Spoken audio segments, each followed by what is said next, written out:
Hi 5:15க்கு alarm வச்சு, அந்த alarm கொஞ்சம் அடிச்சு எழுந்தா தான் எழுந்த மாதிரி இருக்கும். தூங்குன மாதிரியும் இருக்கும்.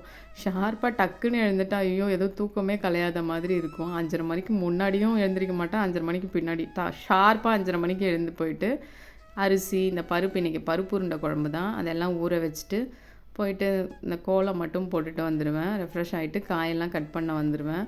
ஒரு 1/2 மணி நேரத்துக்கு முன்னாடியே காயெல்லாம் கட் பண்ணி வச்சுட்டா தான் கொஞ்ச நேரம் உட்காந்து அது என்ன வேலை பண்ணோன்னே தெரியாது. இப்படி இப்படியும் நடந்தே ஒரு 7 மணி ஆயிடும். அப்புறம் 7 மணிக்கு மேலே தான் டக்குன்னு இந்த காய் கட் பண்ணி வச்சாலே கடகடன்னு வேலை செஞ்ச மாதிரி எனக்கு முடிஞ்சிடும். நான் பக்கத்தில் நடக்க போகும்போதெல்லாம் கேட்பேன், எப்படி நீங்கள்லாம் பொரியல் இத்தனை பொரியல்லாம் செய்கிறேன்றீங்க? நாங்கள் நைட்டே கட் பண்ணி வச்சுருவோம்லாம் சொல்லுவாங்க.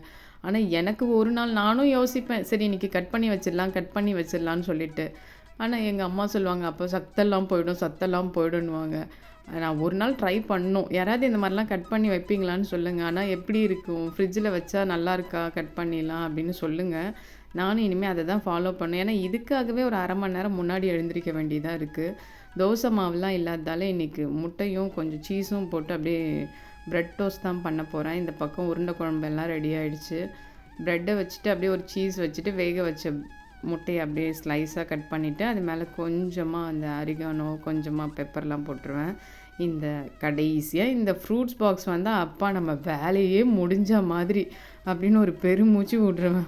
அந்த அளவுக்கு ஒரு நிம்மதியாக இருக்கும். ஏன்னா காலைல எழுந்த உடனே அப்படியே ஹரிபரின்னு சமைக்கிறதே பெருசாக இருக்கும். நான் எக்ஸாமுக்கே முன்னாடி படிக்க வைக்க மாட்டேங்க. ஏன்னா மறந்துடுவேன். அதனால் சமையலும் அப்படி தான் இருக்கனே.